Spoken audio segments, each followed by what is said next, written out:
Tú tenías apenas 7 años el día en que tu vida dio un giro muy radical. Fue un punto de partida y yo sé que es muy doloroso para ti evocar este momento, pero yo te preguntaré más bien, ¿cuáles recuerdos tú tienes, conservas de tu padre? Rodrigo Lara Bonilla es un padre que dio mucho amor. El poco tiempo que lo tuvimos, es una persona que siempre estuvo pendiente de su familia. Sus sueños eran construir un mejor país, pues para darle más oportunidades a la población colombiana y claramente apoyando eso desde la casa. Por ejemplo, Rodrigo Lara Bonilla, como decías, muy joven, pero de esos recuerdos, de los primeros recuerdos que tengo con mi papá, pues es su trabajo, porque nosotros éramos pues pequeños en la época. Yo tenía 6 años, 5 o 6 años, cuando Lara Bonilla empezó a denunciar muchas cosas. Mi hermano mayor Rodrigo tenía 7. Entonces hay que ver que en esa época pues los recuerdos que llegan son los recuerdos de un padre pues que te lleva de paseo cuando puede, que te lleva de viaje cuando puede, porque pues él tiene una situación muy complicada por su seguridad. Entonces automáticamente eso refleja también en la vida que tuvimos. En esos recuerdos nosotros de pequeños ya teníamos el contacto con los escoltas todo el santo día, porque no era una vida normal tener que jugar fútbol afuera de tu casa con escoltas armados, o no poder subirte al bus del colegio porque los otros padres no quieren que los hijos del ministro estén ahí por si acaso hay un atentado. Entonces, tristemente muchos de esos recuerdos entran con esa época, ¿no? Que es el despertar también del niño. Recuerdos pues de un padre amoroso, pero con una situación muy compleja. Uh-huh. Cuando lo mataron, ustedes, la familia, tuvieron que huir del país, como muchas veces en Colombia, que uno no es víctima una vez, pero muchas veces varias veces. Entonces, ¿por qué? Cuéntanos el por qué tuvieron que marcharse del país. Cuando asesinan a Rodrigo Lara Bonilla el 30 de abril de 1984, Rodrigo Lara Bonilla es un ministro que había hecho muchas denuncias. Tristemente nunca le dieron la protección que tenía que tener. Hay que saber que Rodrigo Lara Bonilla durante semanas pidió que le blindaran el auto y nunca se lo blindaron. Su esquema de escoltas es un esquema que fue permeado por la mafia desde su asesinato. Mucha gente sabía que el asesinato vendría desde adentro de la casa del gobierno, pues es la gente más cercana que tenía. Cuando asesinan a Rodrigo Lara Bonilla, a nosotros el gobierno de Belisario Betancur nos da un mes para salir del país, pues no pueden garantizar nuestra seguridad. Como decías ahorita, es verdad que en Colombia la víctima muchas veces tiene tendencia a ser revictimizada, y la revictimización es peor aún cuando viene del mismo Estado. ¿Cómo es posible entonces que asesinen a un ministro de justicia al cual el mismo gobierno no quiso proteger, y que tomen a su familia y la saquen del país? ¿Y la saquen de qué manera? En esa época mi mamá tenía 27 años, viuda, acaban de asesinar a su esposo y con 3 hijos, uno que va a cumplir 9, 7 y 3 años. Y le dicen a la señora, o se van de Colombia o los matan. Entonces, ¿Quién le dice? O se van de Colombia o los matan. El gobierno de Belisario Betancur, o se van o los matan.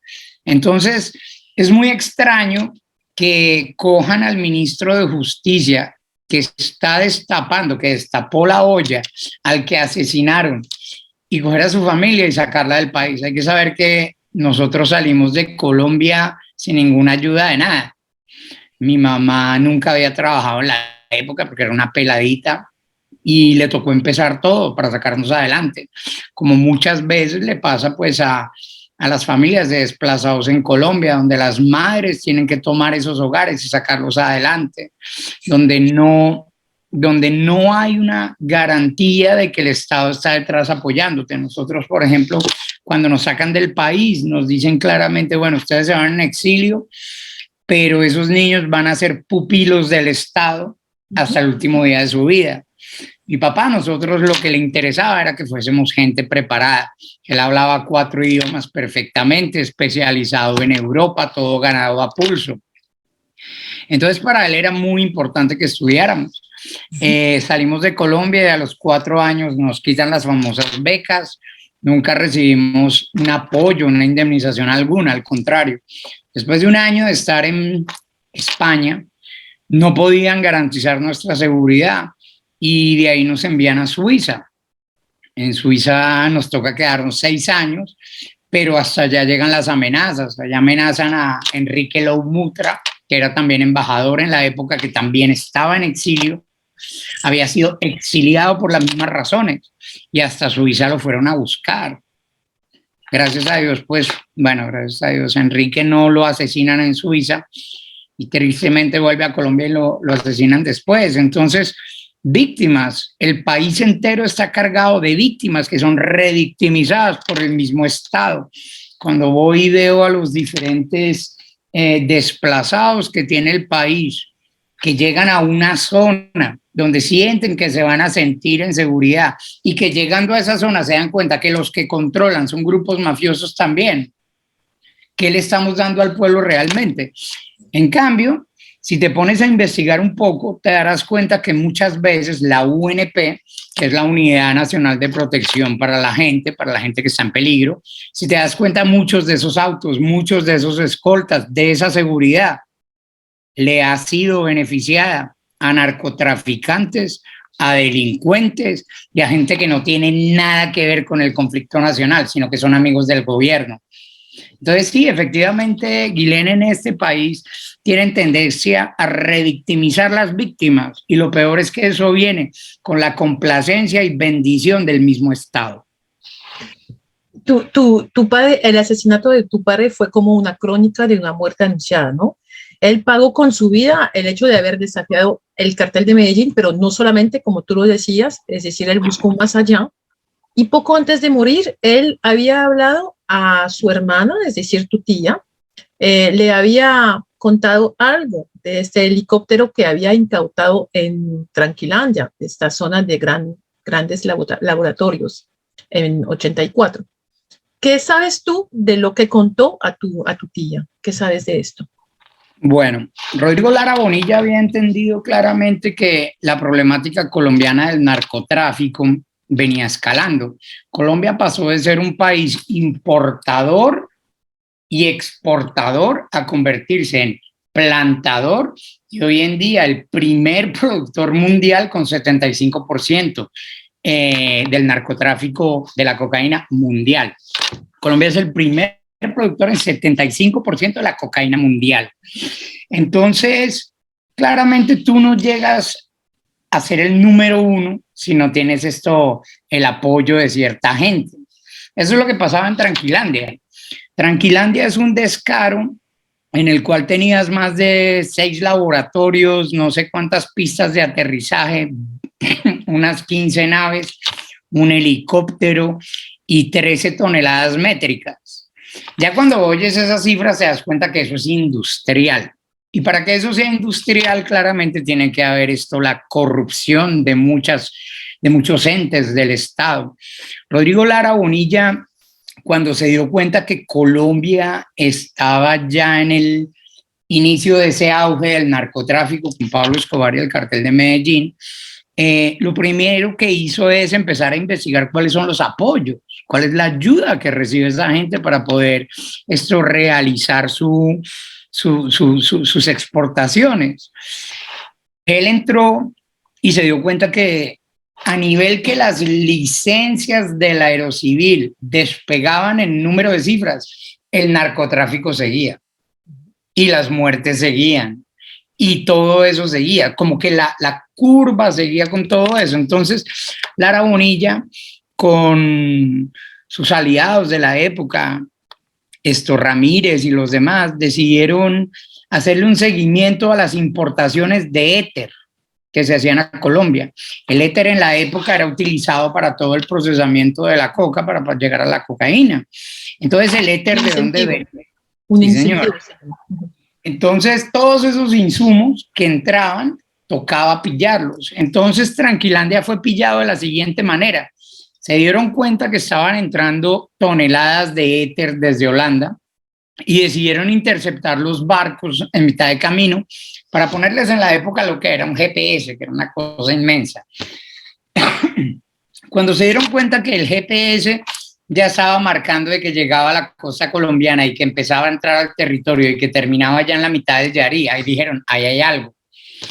Claramente fueron a ver qué es lo que había y el laboratorio más grande de cocaína del mundo. Frente a las narices del Estado, en la mitad de la jungla, pero frente a las narices del Estado, con avionetas, con toneladas de productos químicos y gasolina. Entonces, si un gobierno no sabe para qué están importando las cosas o qué están haciendo dentro de su propio país, grave.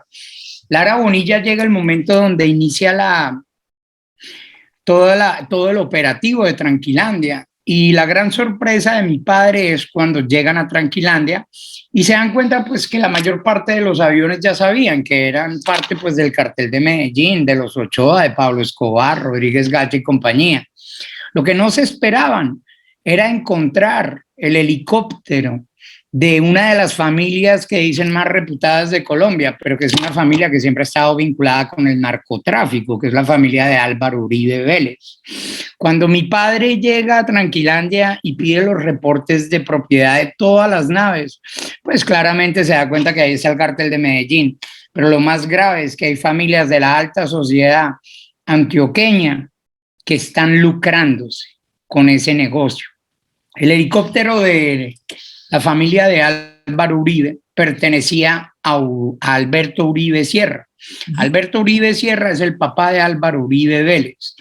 Uribe Sierra es un tipo que empezó a hacer su riqueza por ahí en los 70, lavándole dinero al narcotráfico colombiano. ¿De qué manera?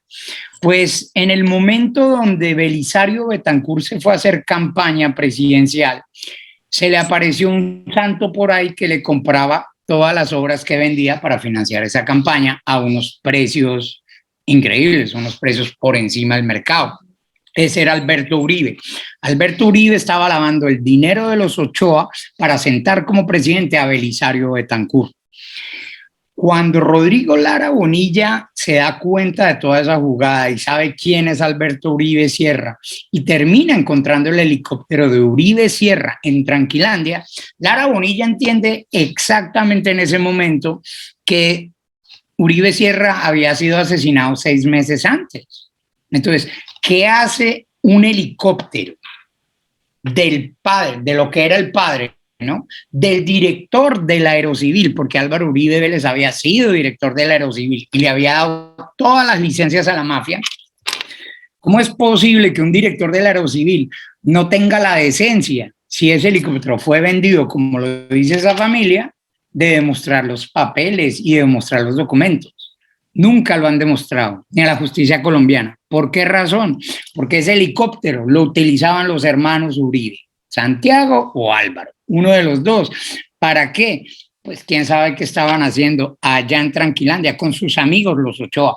Hay que saber que la familia de Pablo Escobar fue muy cercana a los Ochoa, que son pues fundadores y líderes del cartel de Medellín, pero que del otro lado también hay otra familia muy cercana a los Ochoa, que es la familia de los Uribe.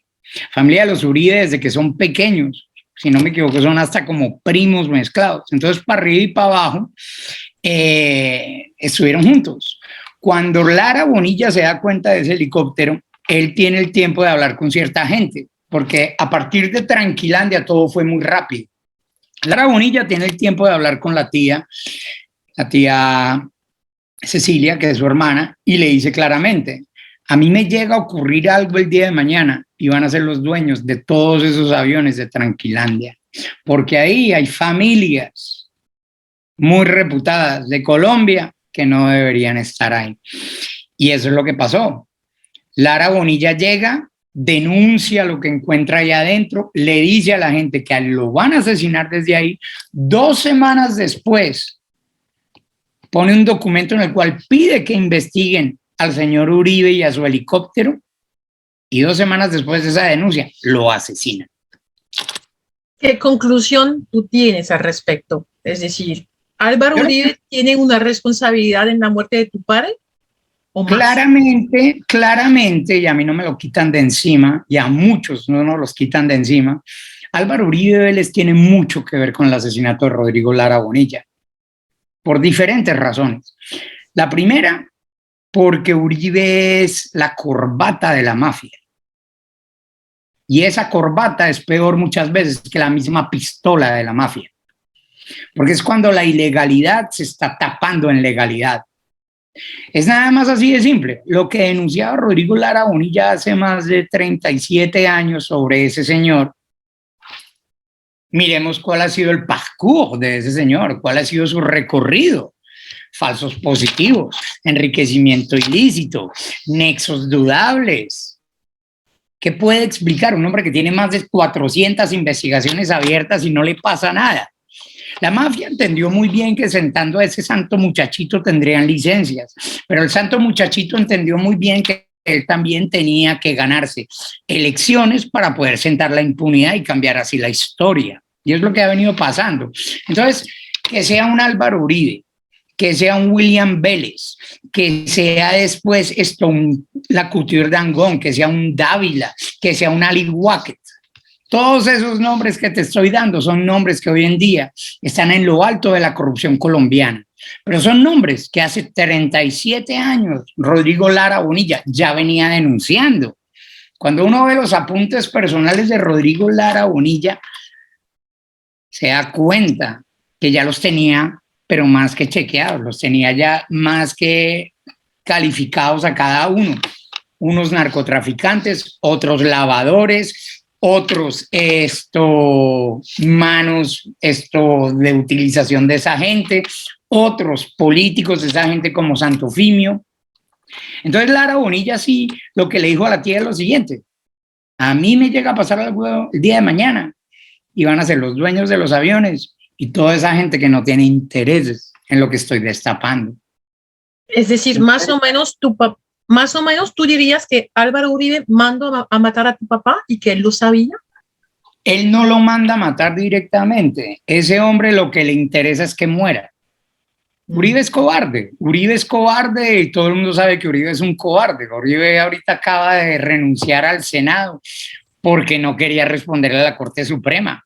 ¿Qué esperar de un bandido? Nada, es un cobarde bandido que solo se puede hacer entender y escuchar por sus gatilleros, por su dinero o por los lambones que le corren alrededor.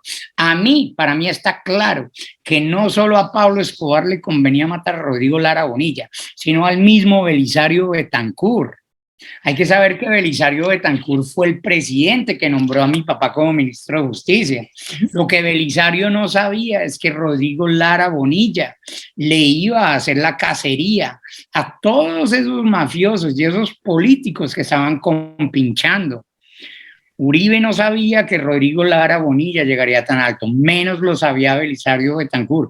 ¿Cómo es posible que el mismo día del asesinato de mi padre, a la hora del almuerzo, Belisario Betancur esté sentado con la gente que le intentó montar un engaño a mi papá con el tema del cheque? Ese país está podrido desde lo más bajo a lo más alto. Y hay que entender que Colombia con el narcotráfico no es el tema de Escobar. El narcotráfico en Colombia viene desde los años 70, desde la bonanza marimbera, en la cual López Miquelsen financió su campaña del 77, 75, 77, sí. También sabemos que el narcotráfico en Colombia es el que ha sentado presidentes desde esa época. Entonces, cuando Escobar empezó, pues primero le tocó corromper a un policía, después a un general, después que a un capitán, después que a un alcalde, después que a un gobernador y después sentar presidentes. Entre más quieres sacar, más tienes que corromper. Y eso es lo que pasa en Colombia, que si te das cuenta, Guilén, a nivel internacional es muy raro que la gente no diga nada, pero en Colombia todos los presidentes tienen su escándalo de mafia y ninguno ha pagado. Ujú. Tu hermano, uno de tus hermanos, Rodrigo Restrepo, que militó en Cambio Radical, que es más de derecha, no tan lejos del centro democrático, ¿él comparte tu punto de vista sobre la muerte de tu padre y los responsables? Yo creo que, yo creo que cada uno tiene sus posiciones, opiniones, verdades en mente, ¿no? Rodrigo sabe muy bien que el cartel de Medellín asesinó a mi padre. Rodrigo también tiene claro que Santofimio es una de esas ratas que estuvo pactada con el cartel de Medellín para llegar a lo alto del poder. Eso está claro, que Rodrigo tiene claro que el cartel de Medellín estaba metido con políticos. Ahora, ¿qué tanto opina él sobre la culpabilidad o los intereses que tuvo Uribe con el asesinato de mi padre? Pues la verdad no te puedo decir. Yo lo que tengo claro es lo siguiente: a ese hombre hay que extraditarlo, porque ese hombre ha permitido la exportación de toneladas y toneladas de cocaína hacia países que han tenido que han tenido sobredosis y donde ha habido mucha pérdida en las familias. Y todo eso se lo deben a una persona que sigue vive, que es la persona que daba las licencias en la época, que es Álvaro Uribe Vélez. Ahora, Rodrigo estuvo trabajando para Uribe en una época. Al inicio de su carrera política, Rodrigo fue zar anticorrupción de Álvaro Uribe. Cuando el periodista Gerardo Reyes saca un artículo en el Nuevo Herald que se llama Cabos sueltos en la muerte de un ministro, a partir de ese artículo, Rodrigo abre como los ojos y se da cuenta que no puede estar trabajando con ese hombre. Al contrario, Rodrigo le abrió investigación al primo de Álvaro Uribe, que se llama Mario Uribe, por sus nexos con el paramilitarismo, compra de votos y demás. Entonces, para él, la situación yo creo que fue hasta como compleja, ¿no? Él llega a Colombia después de tanto exilio. El mundo entero está viendo a Uribe como un salvador por la problemática que tiene Colombia en ese momento de las FARC, y se dejan embaucar ahí adentro, se deja embaucar por un tiempo ahí adentro, deja de trabajar con Álvaro Uribe y empieza a trabajar con un partido que se llama Cambio Radical, pero que es un partido que tiene una línea muy cercana al gobierno de Álvaro Uribe. Por eso te preguntaba.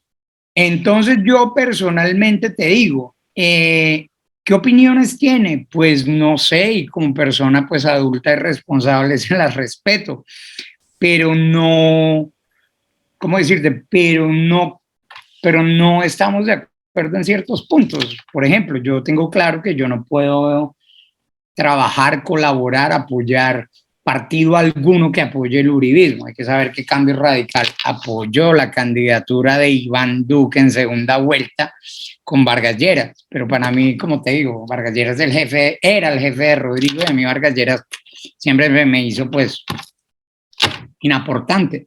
Son esas mismas familias políticas que vienen manejando el país desde hace tantos años y seguimos en la misma miseria de siempre. Entonces, las posiciones de Rodrigo que tuvo en ese momento no se las apruebo. Apruebo lo que viene haciendo hace unos cuantos meses, ya casi un año, donde se separó de esa gente y donde les está dando duro, pero hay que seguir, hay que seguir. La denuncia en Colombia es importante, pero tristemente la denuncia en un país donde todos los poderes pertenecen al partido corrupto, es complejo hacer escuchar su voz. Precisamente hablando de partido político, ¿qué opinas del nuevo liberalismo? El nuevo liberalismo es un partido que en su época tuvo bandera de esperanza, donde decían solo están los azules y los rojos, y llegaba ese nuevo liberalismo. Rodrigo Lara Bonilla yo lo acompañé de pequeño, no solo a sus campañas políticas, cuando iban a hacerle campaña a Luis Carlos Galán. Rodrigo Lara Bonilla lo acompañé también pues en su trabajo a las cárceles, lo acompañé también en su trabajo a visitar comunidades. Tan chiquito. Sí, desde los 5 años, desde los 5 la primer cárcel que viste a los 5 años, yo hoy sigo haciendo. El nuevo liberalismo, toda razón, qué pena puntico. No, El nuevo tranquilo, liberalismo. estamos hablando. Pues mira el tema. Yo en la época, como te digo, yo tengo unas fotos muy bonitas con mi papá haciendo campaña con el nuevo liberalismo. Y para mí era esperanza, para el país entero era esperanza. Y lo sé porque, pues, como te digo, yo andaba con él para arriba y para abajo. Entonces yo me acuerdo cómo lo recibían, cómo lo abrazaban, cómo lo querían. El voto de opinión sí existía en ese momento, porque veían a un político que venía con todas por delante.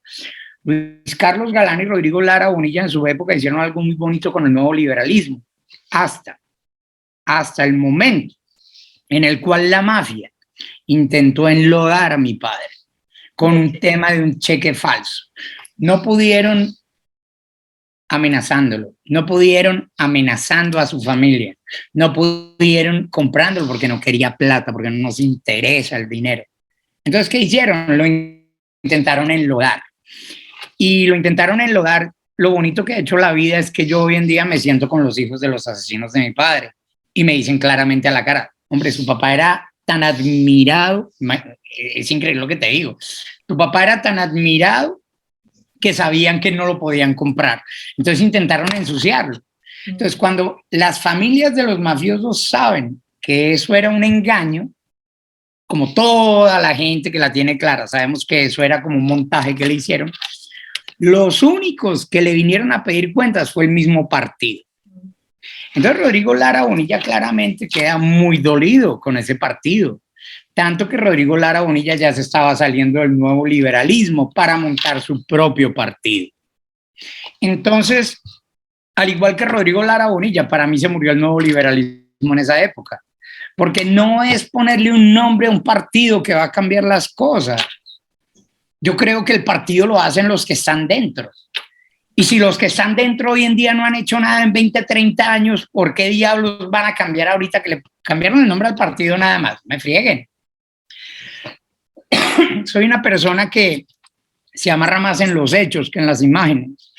Y claramente, como te digo, el nuevo liberalismo para mí, hoy en día, con la gente que veo que están metiendo, gente investigada, en la época Lara Bonilla no lo hubiese permitido, no lo hubiese hecho. Entonces, Por para gente, mí, por gente hoy, por gente hoy. pues hoy en día los que están liderando y que llevan el partido para arriba, que son los hermanos Galán, ahí adentro también está Sergio Fajardo, están Ingrid Betancourt. ¿Qué tiene que ver esa gente con el nuevo liberalismo? Solo los Galán. Pero el problema es ese. ¿Con quién hay que juntarse para llegar a una presidencia? Y eso son cosas que Lara Bonilla sí nos enseñó. No se tiene que ir a juntar con cualquiera para llegar a donde quiere llegar. El fin no justifica los medios. Y mantengo, te digo en serio, mantengo. Lara Bonilla se estaba saliendo del nuevo liberalismo. Y claramente hoy en día, yo personalmente, yo no hago parte de ningún partido, pero yo no entraría a un partido donde hay un Sergio Fajardo que está acusado de haber manejado patéticamente una obra como Ituango, de haberse tirado el río Cauca, de haber desplazado tanta gente y peor aún, haber permitido la inundación de fosas comunes en la zona de Ituango. Que nos explique también cuál era el tema con Don Berna, que es el que mandaba detrás de él o qué. Entonces, no, yo no puedo creer en un partido en el cual están haciendo todo lo contrario a lo que pensaba uno de los fundadores del partido, que era mi papá. Mi papá tiene una frase muy célebre y muy bonita, que es la siguiente. La época que militaba con el liberalismo, él decía, si el liberalismo se tiene que caer por defender sus ideales, pues que se caiga. Lo mismo opino. ¿Y tú quién ve que podría liderar un partido o que podría hacer cambiar las cosas? Por ejemplo, en las cárceles, en la educación, en más igualdad, en más... En este momento tenemos un problema en Colombia, que es el siguiente. Estamos saliendo del uribismo. Estamos saliendo de más de 20 años nefastos para el país y esa gente lo sabe. ¿Cómo es posible que acaba de aparecer mi propio abuelo muerto desde hace 34 años? El papá de Rodrigo Lara Bonilla aparece votando en la Registraduría Y no es General de la República. Desde 1900, mira, lleva más de 34 años votando. Entonces, estamos en un momento donde tenemos que limpiar toda la cochinada generada por esa gente. Entonces, estamos en un momento de transición. Y ese momento de transición es muy complejo, Guilén, porque si te das cuenta están apareciendo coaliciones de toda parte. Entonces tenemos primero Gustavo Petro, que había sacado el pacto histórico del cual hace parte pues la Colombia Humana, que es su partido, pero entonces es un pacto donde abrió más cupo para que llegara más gente. Muy polémica la información que entró ayer, donde Luis Pérez, que fue político antioqueño y que está pues muy vinculado con el tema de la Operación Orión, porque era bajo su mandato, y más que eso porque lo tildan de uribista. Entonces, eso es un pacto. Después tienes otro que es el pacto de la coalición de la esperanza. Pero ¿qué esperanza puedes tener con el señor de Ituango? ¿Qué esperanza puedes tener con los señores de Reficar y compañía? En fin, esos pactos que van apareciendo, esas coaliciones, es increíble porque parece que la gente perdió la confianza en el voto de opinión. ¿Para qué me voy a juntar con 30 personas, con 5 personas, con las cuales tengo tantas diferencias? Ayer se veía en las noticias, por ejemplo, un candidato de La Esperanza insultando a otros de La Esperanza. Entonces, me uno contigo, aunque no me caigas bien, para ganarme una presidencia. Lo siento, yo no creo en eso. Yo no creo en eso. Yo creo en ese voto de opinión, porque a mí me educaron así. Si no crees, no votes. Yo, por ejemplo, no es porque mi hermano es político que voy a votar por él. O no es porque un amigo o tal es político que voy a ir a votar por él para que me vote un contrato. No me interesa. No me interesa. ¿Y quién puede sacar a Colombia adelante? Como te digo, estamos en un momento de transición. Yo pienso que los verdaderos cambios van a venir más adelante, en la elección de 2026-2030, por ejemplo. No sé. Esta de ahora es obligatorio, esto va a ser una mezcolanza. Quien habla de transición siempre habla de un momento, ¿sabes? Como oscuro, donde no se sabe exactamente. Y eso es lo que está pasando. ¿A quién le daré mi voto a estas elecciones? No sé todavía. Sí, bueno. Pero sí tú quieres cambiar el mundo, ¿no? Lo mostraste en tus conferencias con Juan Pablo Escobar y siguiendo esta idea de llevar un cambio, de luchar contra las injusticias, ¿tú me podrías contar de lo que estás haciendo en el barrio Pablo Escobar de Medellín con algunos muchachos que están ahí, que son como líderes del barrio? Este mismo barrio que tu papá quería tumbar, ¿no? Porque se construyó con plata caliente, con el programa Medellín sin tugurios. Tú sí conoces bien este barrio, ¿cierto? ¿Me puedes contar de este barrio? Pues mira, yo duré muchos años, Guilén, con un trauma muy grande que era Colombia. Pues a mí me sacan de Colombia a los 6 años y yo no vuelvo durante varios años por el trauma. Por el trauma, a mí me decían Medellín y me temblaba la cabeza del miedo. Te digo en serio, yo estando en exilio por fuera con 12 años, a mí me decían Medellín, yo lloraba. Yo no veía Medellín como una ciudad, yo pensaba que Medellín era no es un niño, un ignorante. Yo veía Medellín era como una cloaca de bandidos, porque para mí todos eran bandidos, carajo. Como mucha gente lo veía o lo ve de pronto ahora todavía. Mucha gente todavía, hoy en día alrededor del mundo le dices Medellín y enseguida te van a decir Pablo Escobar, toda la vaina y se acabó. Entonces yo pienso que el barrio fue una etapa en mi vida, una etapa por la cual tuve que pasar, me explico. Yo estoy traumatizado con el nombre Medellín. Hace 12 años decido volver a Colombia porque decido que es hora de venir a ver la problemática desde dentro. Y desde dentro es verdaderamente desde dentro. Empecé trabajando con diferentes agencias de las Naciones Unidas para ir en terreno y entender lo que está pasando. pero al año de estar acá me entró en mente venir a Medellín y quitarme eso de la cabeza ya y entender que esto es una ciudad como las demás, que tienen una problemática que mi papá pues había denunciado y que hoy en día se comió el país entero por la falta de acción por parte de los gobiernos. Entonces, cuando llego a Medellín, lo primero que hago es conocer la ciudad a través de gente que vivía acá, empezar a conocer los contrastes entre sus barrios bonitos y sus barriadas, entender quién maneja la ciudad, porque no es la política la que maneja una ciudad. Uno tiene que saber claramente que en un país como Colombia, cada región tiene sus bandidos y cada bandido maneja su zona. Entonces Medellín yo la tenía clara, yo sé que estoy Entonces, llegando a ¿quién una maneja ciudad. Medellín? ¿Quién maneja Medellín? Hoy en día Medellín está manejado un 90% por la oficina. La oficina son los que se ocupan del microtráfico, La oficina de Envigado. era la oficina de Envigado, pero el problema es ese. Tú vas, por ejemplo, al centro de desplazados más grande que queda acá a las afueras de Medellín. Es el segundo puesto de desplazados más grande de Colombia, en Bello, Antioquia. Gente que lleva en condición de desplazamiento desde hace más de 5, 7 años.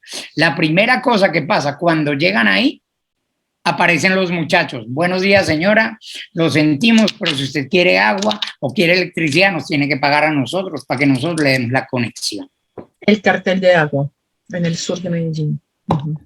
Mira, te hacen pagar por la seguridad, te hacen pagar por el agua, te hacen pagar por la electricidad, por encima del gobierno. Entonces, cuando yo llego a Medellín y empiezo a darme cuenta que esto es una cosa, es la que muestran, la que dicen, otra cosa, la que se vive a diario, es ahí donde me empiezo a internar ya en los barrios de Medellín. Y llega el momento donde digo, listo, yo creo que es el momento de ir a conocer el barrio Pablo Escobar.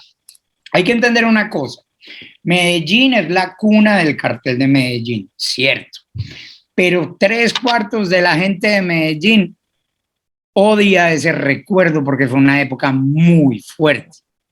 En cambio, si te das cuenta, el barrio Pablo Escobar es un barrio que fue finalmente construido en obra negra por Pablo Escobar, que decidió darle vivienda a la gente que estaba viviendo en un basurero llamado Moravia. Entonces, le da la obra negra a esa gente y esa gente pues se instala ahí. Yo fui a conocer ese barrio porque pues como bien sabes, mi papá le hizo la cacería a Pablo Escobar y a un momento le intentó bloquear todo. De esas cosas que intentó bloquear fue un barrio un momento. Entonces toda esa gente fue a coger las casas y en las casas pues se fueron instalando. Quiere decir que ya llevamos más de 37 años donde esa gente se ha instalado en esos barrios. Entonces yo empecé a ir a ese barrio, Pablo Escobar, y me di cuenta de un tema. Eso de Pablo Escobar, la única cosa que tiene es el nombre y los cimientos, las bases, la obra negra. Porque Escobar construyó un barrio, la gente se empezó a meter a las casas antes de que mi papá cogiera ese barrio y el gobierno lo cogiera y se instalaron. Eso es gente que venía de un basurero de diferentes lugares de la ciudad, que habían conseguido una casa, una posada. Ellos me dicen hoy en día que si ellos le pusieron barrio Pablo Escobar es simplemente porque tenían que ponerle un nombre. El gobierno los quería sacar de ahí. Los militares querían recuperar esa zona para hacer esto, quién sabe qué, para sacarlos de ahí. Hoy en día son 15,000 personas que viven ahí adentro. Entonces, cuando empiezo a ir al barrio, en el barrio tienen un mural. Ese mural, ¿cómo llega el mural Pablo Escobar? Ese mural aparece porque cada nada los iban a intentar sacar de allá. Y ese mural grande, pues ahí un día escribieron, este barrio es el barrio Pablo Escobar. Y después entonces que llegó un grafiti. Y después que otro grafiti. Y después hay un cuartico pequeño al lado del mural donde pusieron unas fotos de Pablo Escobar, pero sobre todo unas fotos de sus víctimas. Cuando yo fui la primera vez a ese barrio, yo pues nada, me puse una gorra, tranquilo, mi mochila, cogí un bus, llegué, subí, entré y me puse a y me puse a escuchar lo que decían los pelados, porque allá llega turista, el turista que viene buscando el morbo, ¿no? Sí, Tú eres un turista extranjero y buscas Pablo Escobar, bueno, barrio, entonces tengo que ir al barrio porque enseguida se imaginan. Se dicen, no, pues mira, es que en ese barrio hay de todo, todo lo que debe ser Pablo Escobar es ahí. La prueba, un cantante francés, quiero decir, el rapero francés que más factura, Mr. Booba, Booba estuvo grabando un videoclip hace como unos 7, 8 años en el barrio Pablo Escobar y es el peor video que he visto en mi vida, donde le hacen entender a la gente alrededor del mundo que el barrio Pablo Escobar es una sede de narcotráfico. Si van a grabar esas porquerías, no vengan a Colombia, señores. Resultado, la primera vez que entro al barrio, como te digo, voy relajado de la vida, me meto a ese barrio con mi gorrita, nadie tiene idea quién es uno, y me pongo a escuchar a los jóvenes hablar de Pablo Escobar, a los turistas que llegan. Y ahí me doy cuenta de un tema, yo digo, qué bonito porque estos pelados no están haciendo apología. Esos pelados le están contando al turista, miren señores, ustedes vienen que dice a buscar el barrio Pablo Escobar, pues les vamos a contar la historia. Nosotros, nuestras abuelas vivían en un basurero que Y cuentan la historia, pero no hacen la apología de Pablo Escobar, eso sí es cierto. No hacen la apología y lo más triste aún es que ni la familia, quiero decir, ni la viuda ni los hijos hacen apología del papá. Ni Juan Pablo, ni Manuela, ni la mamá hacen apología. En cambio, se me hace asqueroso, porque me asquea, me da asco, ver al hermano de Pablo Escobar y al hijo Nicolás, que cada uno tiene su museo en Medellín. Son museos donde tienes que pagar, donde le hacen apología al capo, a sus asesinatos. Y esa vaina es legal. Esa vaina es legal y no hay ningún gobierno acá que los haya parado. Mira Alemania, el negacionismo es castigado con cárcel. Yo creo que lo han cerrado a un momento el museo o algo así, hace como 1 o 2 años. Pasó algo, me parece. Pero tú tienes un proyecto allá en el barrio. Háblanos del proyecto y del por qué. Ajá, entonces empecé a ir al barrio y a meterme en esos tours de turistas para escuchar qué decían, porque hay que saber algo, el barrio Pablo Escobar es un barrio donde te cuentan la historia, tú vas a buscar morbo, pero claramente te dicen, acá no hay nada de eso, acá hay familias y acá hay que respetar. Se llama barrio Pablo Escobar porque tenemos que llamarnos de una manera para existir. Si no tienes nombre, no existes. El barrio no aparece ni siquiera en los mapas de la ciudad de Medellín, ¿me entiendes? Entonces esa gente hay que darle una identidad, es el barrio Pablo Escobar. Así como tienes un barrio que se llama el barrio López Miquelsen o el barrio Samper, y son los peores barrios de Colombia con el nombre de un presidente, pues yo puedo decir que el barrio Pablo Escobar me impresionó por la berraquera de esos jóvenes.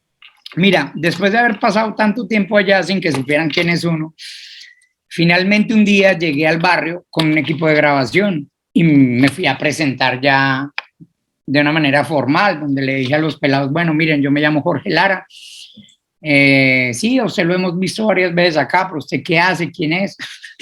Digo, no, miren, es que ustedes allá adentro tienen unas fotos de mi papá. Y enseguida me dicen, pero ¿cómo así usted es el hijo del ministro Lara? Usted lleva más de 1 año viniendo acá, usted nunca ha dicho nada. Y yo digo, pues no, porque pues a uno lo aprendieron a conocer, es como uno, ¿no? Y ya nos habíamos tomado cervezas y todo, y, en fin. Y es ahí cuando me empiezo a enterar de la realidad que se vive en el barrio. Yo me quedo a dormir en el barrio. Allá tengo a mis amigos que me reciben, donde vivo en su problemática diaria del microtráfico, donde vivo en su problemática diaria de buscar trabajo, en su problemática diaria de estar abandonados. Hay que saber que el barrio Pablo Escobar nunca, por ser el barrio Pablo Escobar, recibió escuela, centro de salud o así sea un centro cultural donde vas a darle una oportunidad a los niños de despertar esos sueños que pueden tener en sus cabecitas. Entonces quiere decir que es un barrio que nunca ha recibido apoyo por el simple nombre Pablo Escobar. Para ti es abandonado por esta razón. Es la única razón, es la única razón. Entonces es ahí donde me entra la preocupación de, bueno, ¿y esos pelados qué? ¿Qué vamos a hacer con esos niños? ¿Vamos a permitir que esos pelados caigan en la problemática que fue Pablo Escobar por el simple hecho que no tienen nada acá adentro? Y es ahí donde pues me entró en mente hace como un tiempo montar las casas de la cultura. Casa de la Cultura Rodrigo Lara Bonilla del barrio Pablo Escobar, porque se me hace que es muy importante tomar a esa juventud y darle la mano desde hoy en día. Pero como te digo, tristemente no reciben dinero por la estigmatización, no reciben apoyos de nada. Es decir, el proyecto tuyo es crear una casa cultural adentro del barrio Pablo Escobar que tendría el nombre de tu papá, en la Casa Rodrigo Lara Bonilla. Eso es tu proyecto. Correcto. Estamos en esas. Tan fuerte, ¿no? Estamos en esas. Hablamos ya con mucha gente, se nos ha acercado, se nos acercó ya la Fundación Techo, que quiere hacer parte de ese proyecto. Se nos ha juntado, nos han llamado de las secretarías de la alcaldía que están interesados en el proyecto. Pero así como yo lo digo, yo no, ese proyecto no es mío. Ese proyecto no es mío en el sentido que yo no soy nadie, ¿no? Yo no soy nadie, eso lo están construyendo ellos. Yo estoy nada más impulsando, estoy haciendo todo lo posible para que ese proyecto salga de aquí unos meses de bajo tierra. Me lo paso viniendo a Medellín cada mes, solo por eso, y esto no es financiado, vamos a decir, por una organización detrás.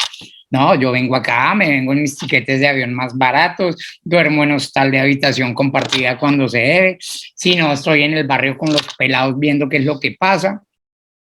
Tan bonito es el proyecto que hasta la gente mala de los barrios me recibe, porque me dicen claramente, mire joven, si usted de verdad le va a dar una oportunidad a mi hijo de aprender otras cosas y no seguir el camino que yo estoy siguiendo de mi padre, eso es fuerte porque te das cuenta entonces que ya llevamos familias que han tenido que trabajar en la ilegalidad simplemente porque no hay más oportunidades.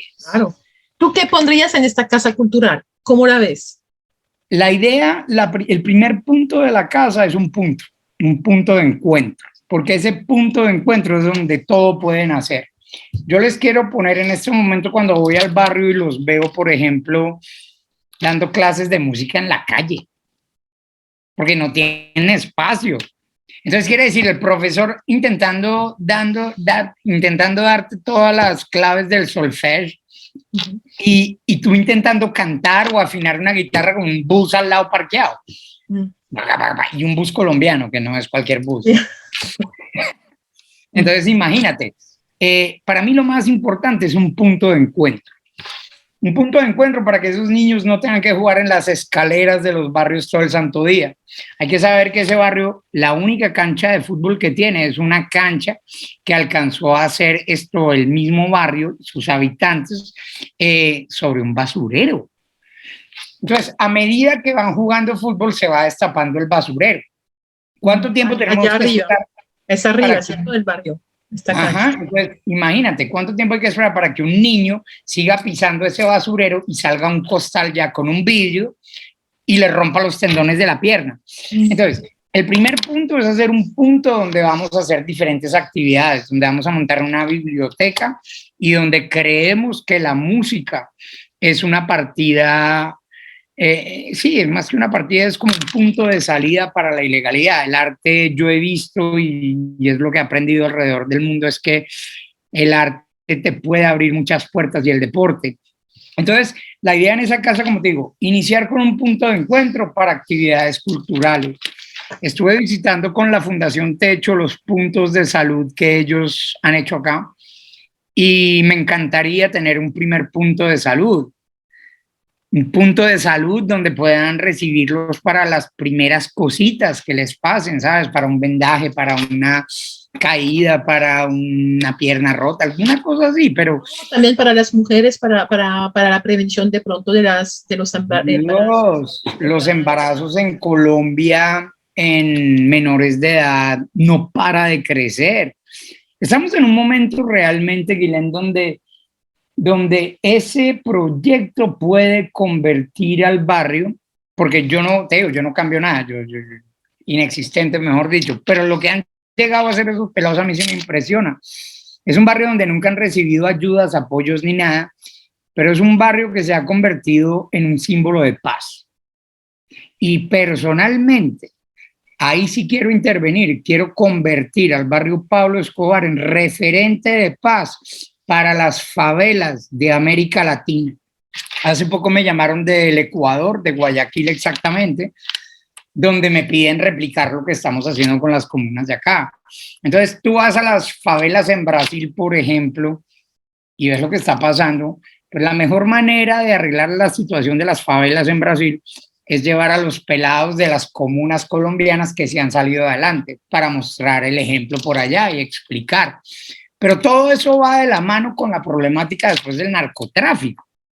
Hay que saber que Colombia, como te decía antes, 75% de la cocaína mundial es colombiana, lo cual quiere decir que 75% de los problemas ligados a los gangs que se matan por cocaína alrededor del mundo salen de acá. Somos 75% de esa problemática, pero hay que saber que en Colombia el consumo, el microtráfico anda reventado por los cielos también. Pareciera que la gente ha querido esconderse en los alucinógenos por las pocas esperanzas y oportunidades que les brinda el país. Tristemente, en el país que exporta 75% de la cocaína mundial, no hay una sola campaña activa que te diga no consumas o no traquetees. Eso no es normal. Estamos en el primer país exportador de cocaína y no hay un anuncio en ninguna parte. Entonces, es muy complejo, Guilén, querer arreglar acá con las uñas, como lo estamos haciendo, si el gobierno no sigue detrás. Alemania salió esta mañana diciendo que están de acuerdo en la legalización de la marihuana de uso adulto. Entonces, el mundo entero hablando de marihuana medicinal, pero en Colombia, el presidente Iván Duque aparece la semana pasada diciendo, pues Colombia no puede ser responsable para utilizar marihuana, pero sí puede ser responsable para generar dinero con esa marihuana y sentarlo a él como presidente. Entonces, ¿la marihuana y la coca en Colombia son legales solo para sentar presidentes o qué? A ver, venimos de un país donde la violencia nos ha marcado tantos años. Yo creo que es hora ya de decirle a la gente, bueno, ¿ustedes qué quieren? ¿Quieren responsabilizarse? Pues nos vamos a responsabilizar como país. Mira, no es porque el alcohol es legal que en este momento hay una botella de whisky abierta acá al lado, ¿me entiendes? Lo mismo puede pasar con las drogas. La idea tuya es como quitar la coca y reemplazarla por marihuana medicinal, por ejemplo. Hoy en día tenemos un problema. Estuve visitando los laboratorios de coca.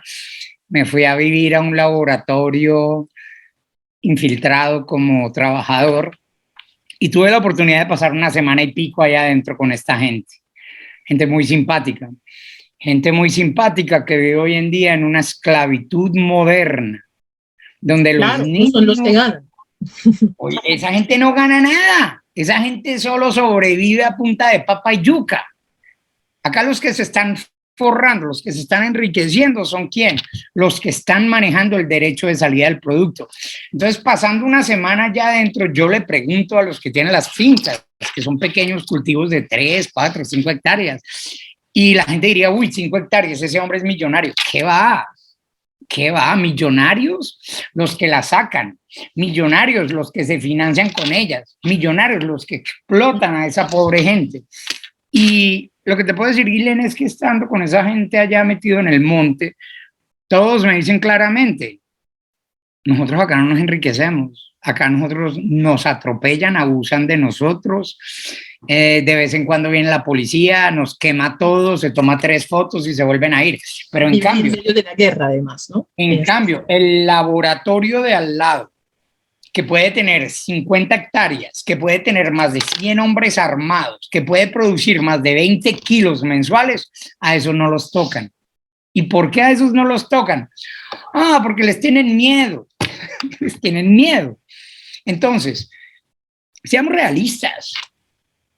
El, el ¿cómo decirte? La falta de courage, ¿cómo diría De yo? ánimo, de, no, El de ánimo, valor. Acá lo que de les hace valentía. falta. Sí, acá, mira, lo que le hace falta acá a la gente es ser valiente en este país. Pero estoy hablando de quién, de los políticos que no se atreven a ir a hablar con las naciones grandes y decirle, listo, señores, esto es Colombia y en Colombia manda Colombia. Pero no, tenemos unos payasos que se dicen políticos, pero en el momento de hablar con las grandes naciones se aculillan y se vuelven los lambones número uno. Colombia es hora que saque la cara y diga, podemos ser la despensa del mundo, pero tristemente hoy en día somos los exportadores de cocaína más grande porque no sabemos hacer más. Porque no sabemos hacer más, no sabemos hacer un campo donde respetamos al campesino, no sabemos hacer esto, una producción donde estamos respetando la naturaleza. No, acá es rápido y fácil.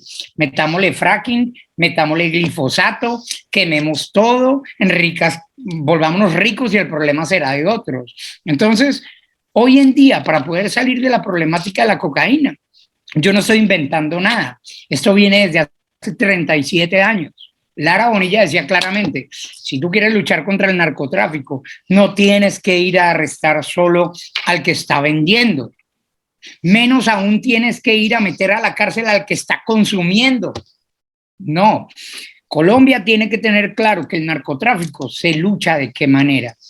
Invirtiendo en pedagogía, invirtiendo en salud, invirtiendo en prevención, invirtiendo en comunicación, reformando la justicia, poniendo jueces que sí sepan cómo tratar la problemática del narcotráfico y estudiando nuestras leyes para entender realmente qué es lo que vamos a hacer con el tiempo para llegar a una legalización.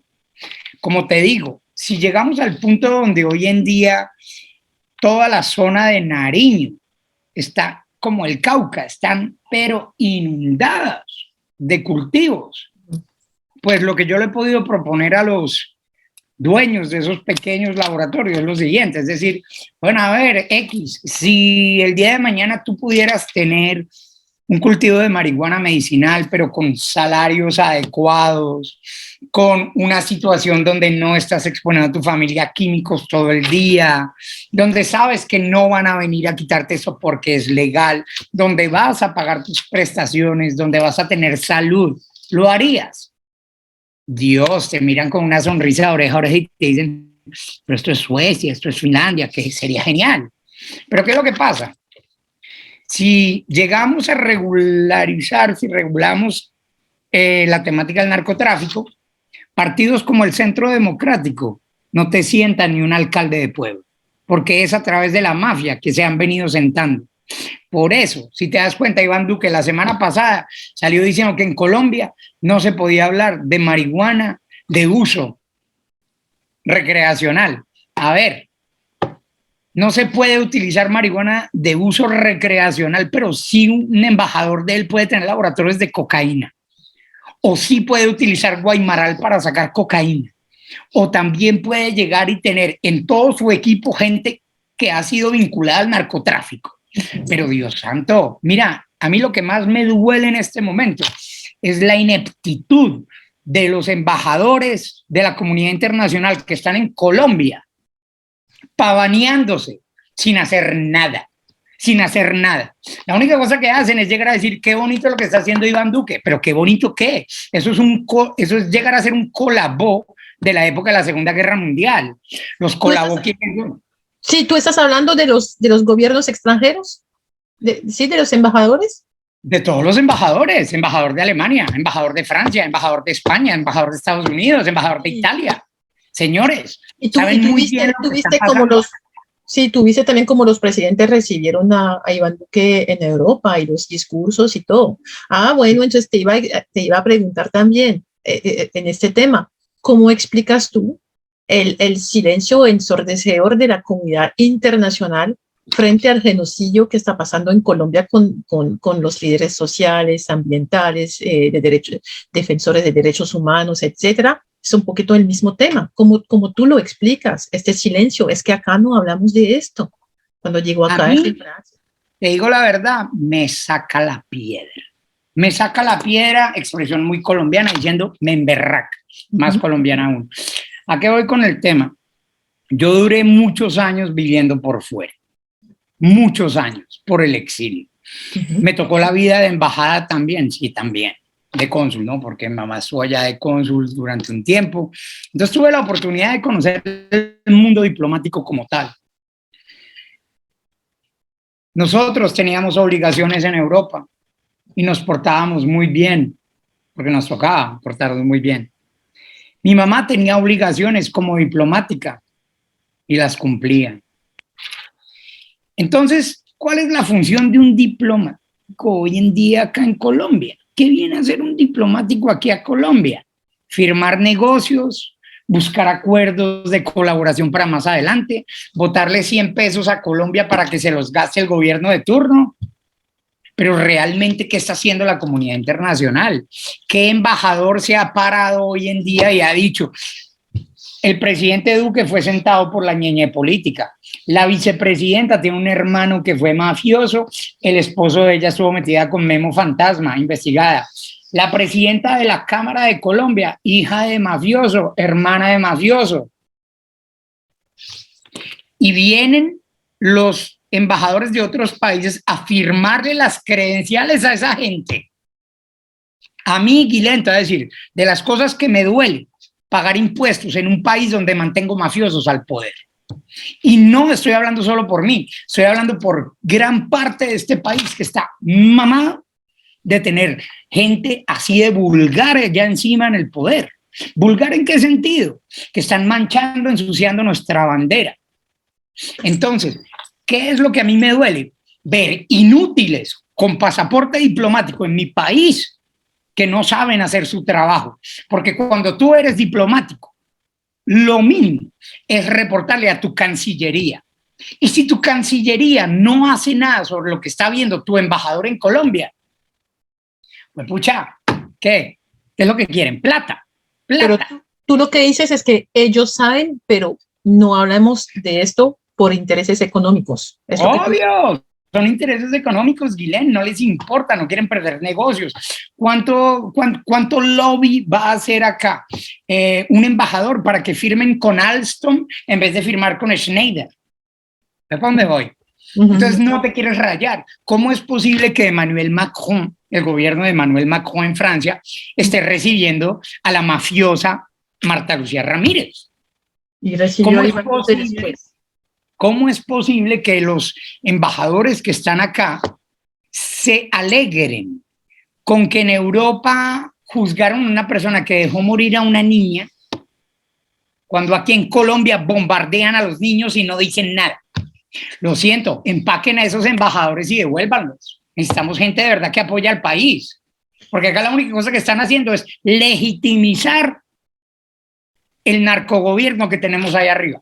Pero entonces no hay esperanza, no hay nada que esperar de Europa, por ejemplo. Pues mira, yo pienso que de Europa se puede esperar mucho. ¿En qué sentido? De sus poblaciones. De sus poblaciones. Yo soy una persona del pueblo, ¿sabes? Yo no creo tanto en ir a sentarse uno, ponerse una corbatica y decir qué bonito lo tuyo y qué bonito lo mío. No. Yo creo, por ejemplo, que la comunidad internacional, a través y a partir de sus pueblos, es a partir de ahí donde podemos despertar una conciencia real. Por ejemplo, tú llegas a cualquier país de Europa o de Estados Unidos o de Asia y te puedes encontrar con un bar que se llama el Bar Escobar. El Escobar. Entonces uno empieza a decir, bueno, ¿quién es el culpable ahí? ¿Será que si yo mañana abro un bar acá que se llame Holocaust, donde voy a poner a mis waiters vestidos con camisetica de rayas, a los que saben, con un numerito, y a las niñas les voy a poner una estrella acá, y voy a poner fotos de Adolfo por toda parte, ¿Qué me van a decir? ¿Qué va a venir a decir mañana el gobierno alemán? Dios, si pueden, me mandan a ejecutar porque soy una vergüenza. ¿Y qué haría Israel? Lo mismo, y lo entiendo. Pues eso que tanto les duele o que les dolería es lo que hacen con mi país a diario. Entonces, ¿quién es el culpable? El idiota de turno que deja que eso pase en su país. 1. 2. El incauto que no tiene ni idea de la historia y que se va a pedir un cóctel, oye, dame un plato o plomo. O 3, los medios de comunicación que le hacen publicidad al lugar. Pues los 3. Por eso entonces llego yo al tema del narcotráfico. ¿Cómo combatir el narcotráfico? El narcotráfico no se combate metiendo a la cárcel al que se fue un puro de marihuana o al que se hace una línea de coca. No, a esa gente hay que enviarla a un centro de salud para que le expliquen que no es bueno si llegan a un punto y tal. Eso es por un lado. Y eso es lo que pasa, que si queremos luchar contra el narcotráfico no es un punto u otro. Es global, es una estrategia global que Colombia no ha puesto en pie. ¿Cómo es posible que Marta Lucía Ramírez, que se lo pasa viajando, Iván Duque, que la única cosa que ha hecho es aumentar sus millas desde que llegó al gobierno, porque se lo pasa más por fuera que adentro, cómo es posible que esos presidentes, dirigentes o como quieran llamarlos, lleguen a Europa y no reclamen esto? Mira, yo te digo, yo soy un X, yo soy un tipo común y corriente, un colombiano más votante que tiene las problemáticas que tiene todo tipo de colombiano en términos de seguridad, de trabajo, de todo. Y siento que me preocupo más que los mismos dirigentes a los cuales les pagan más que a un senador francés. Entonces, realmente, ¿qué es lo que está pasando con esos políticos que están hoy en día en Colombia? No están cumpliendo con su trabajo, están protegiendo sus intereses. ¿Y qué pasa con los representantes de otros países que están acá en Colombia? No están haciendo ni mierda están haciendo. Y perdón por la palabra, pero es que tú cuando estás en un país como Colombia y ves lo que estás pasando, tienes una obligación moral, más que política, ética, lo que sea, es algo moral que te dice, no es normal. Están matando gente todos los días en Bogotá, a las afueras de Bogotá, en Bogotá. Y eso no los choca. Pero entonces, bueno, es una forma de complicidad, casi. Es una complicidad silenciosa, quien calla otorga, quien calla otorga, y esa gente... Te digo en serio, acá lo que falta son pelotas. No, en serio, toca es, así como uno se le para a la comunidad internacional, les dice claramente, miren señores, ustedes a Colombia la respetan porque Colombia se hace respetar. Así como eso no lo tenemos, tampoco tenemos los que vienen de por fuera a decir, miren lo que está pasando adentro. ¿Por qué? Porque prefieren guardar sus intereses para firmar un negocio de Schneider y que no lo vaya a firmar el francés Alstom. Es ridículo. Mira, entonces, y por eso tan importante la iniciativa tuya, que es una pequeña, vamos a decir, iniciativa en un pequeño barrio, pero que es un grano, ¿no? Es un grano, es un aporte a esta meta de educar, de luchar contra toda esta problemática, pero en la base, con la educación, con abrir a otros temas, con cuidar a la juventud. El árbol torcido ya no lo puedes recuperar, está jodido. Ir a decirle a un tipo que ha robado toda la vida que deje de robar no lo va a hacer, al menos que lo cambies de lugar, de país, de situación. Es que ese es el tema también. Para mí es muy importante la niñez. La niñez es el punto de partida de cualquier ser humano. De ahí vienen tus traumas, de ahí vienen tus mañas, tus costumbres de la niñez.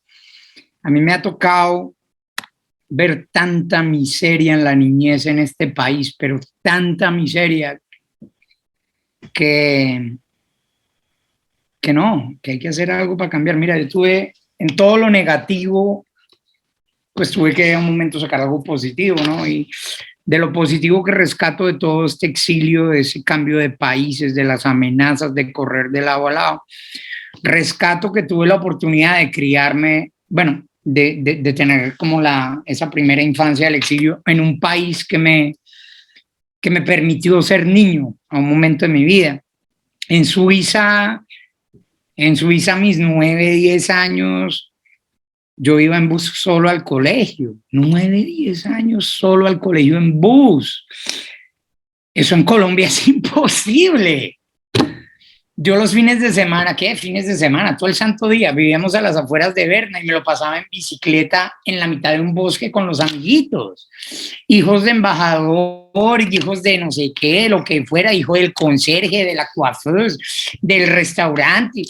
Y era una belleza, porque entonces, ¿y ese niño por qué habla diferente? No, es que él es musulmán. ¿Y de dónde? De tal parte. ¿Y ustedes qué es de diferente? Entonces, fue una belleza. Fue una belleza porque me pude criar de verdad con la mente ¡paf! Abierta, entender lo que es la tranquilidad. Hoy cuando veo a mis familiares que tienen hijos, pobre gente, carajo, eso no es vida. Que no puedes dejar a tu hijo bajar a un parque porque si vas al parque enseguida te lo van a secuestrar. ¡Qué vida! Entonces, tenemos gente que nos viene a hablar que el PIB y las mejoras de Colombia y que ahora estamos en el ranking de...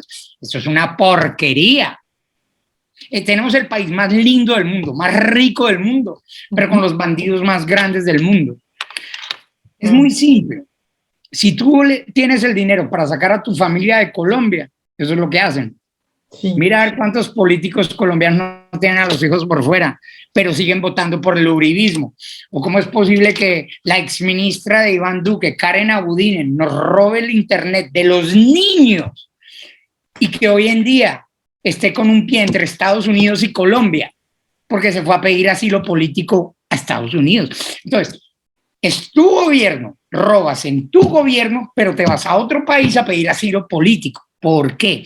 Porque saben muy bien que van de salida y que el día de mañana la pueden estar juzgando. Pero entonces la señora que dice, pero yo como tengo asilo en Estados Unidos no respondo. Es ahí donde yo le digo a la comunidad internacional, pónganse pilas. Que recordar que en 1980 y pico Álvaro Uribe estaba catalogado como el narcotraficante número 82. ¿Qué pasó con el servicio secreto americano? ¿Por qué lo sacó de ahí? Hablen. ¿Quién tiene el valor de cuestionar a esa gente hoy en día? Pues nadie.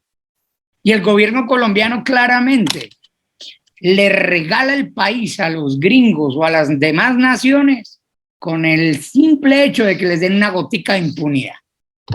Son muchas cosas que cambiar, hay un largo camino, hay elecciones que vienen y otras que seguirán y bueno, ojalá hayan cosas que cambien. Te quería decir, Jorge, que acá en este canal vamos a seguir tu hermoso proyecto y iremos en el Pablo Barrio Escobar a grabar, a hablar con la comunidad al respecto, a seguir este proyecto y a contar a la gente que nos leerá, que nos mirará de este proyecto. Y te quería agradecer. Es hermoso, Guilén. Ese proyecto es muy bonito y la idea es esta, para terminar ya de contarte sobre el tema. La Casa de la Cultura Rodrigo Lara Bonilla en el barrio Pablo Escobar va a ser la primera. Ya me están llamando pues desde Cali, que solo el nombre los enloquece, ¿no? Casas de la Cultura Rodrigo Lara Bonilla, donde vas a poder recibir también pues asesoramiento en temas jurídicos, donde no sabes cómo poner una demanda, donde no sabes cómo pedir algo a lo que tienes derecho. Entonces esos casos van a ser muy importantes. Y la idea ya mía, más mía, la próxima etapa es llevarme estas casas a los puntos más caóticos del país. ¿En qué sentido?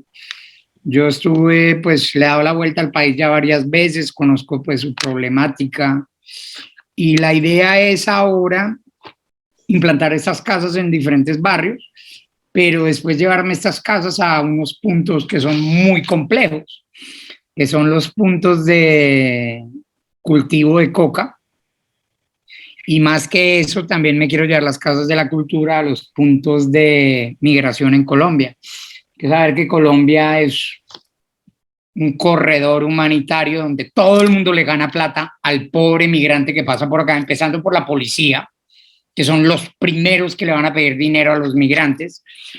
Yo he estado en todas las zonas de entrada y de salida de este país de el tráfico de seres humanos y es terrible el abandono, ¿no? Tú llegas a Nariño, por donde entra todo, no hay nada. Tú llegas a Necoclí antes de atravesar el Darién con todos los haitianos y ni la ACNUR ni el gobierno colombiano toma nota de quién entra o va a entrar al Darién. Entonces te dicen, cada año desaparecen como 20.000 personas, pero no sabemos. Claro, porque no hay un trabajo de fondo. Entonces la idea sería tener las casas de la justicia, Rodrigo Lara Bonilla, en esos puntos, en esos pueblos que son lugares de concentración de los migrantes. Y te digo, lo más triste es que la Comunidad Europea sigue dándole dinero a Colombia y ese dinero termina en los bolsillos de los bandidos que manejan el país, pero no le llegan a los principales interesados. Es decir, tú tienes un mega proyecto, ¿no? Detrás de este primer proyecto en Barrio Escobar, tú tienes este mega proyecto más adelante. Bueno, entonces... La idea es como intentar aportar algo, ¿no? Algo así sea chiquito. Yo sé que yo no puedo cambiar el mundo y que el paso de uno en lo que se llama la vida es efímero. Salimos muy rápido todos de acá. Pero yo pienso que uno puede despertar conciencias, porque lo he visto. Llevo 12 años dando conferencias por la paz en cárceles, universidades, barrios, barriadas, zonas campesinas, ministerios, presidencias, empresas. Y las que más me gustan personalmente son en los centros carcelarios y en los barrios donde la problemática está muy grande, porque es ahí donde he visto cambios reales. Con el amigo Juan Pablo hemos visto gente dejar las armas delante de nosotros y abrazarse entre bandas rivales. Uf, eso es mejor que un orgasmo. Y bueno, ¿y cuando esta casa va a ser construida en el barrio Pablo Escobar? Tú me... No, es que yo no te pregunté qué pensaría tu padre de si veía la Colombia de hoy como ministro de Justicia, por ejemplo, la judicialización de los muchachos de primera línea.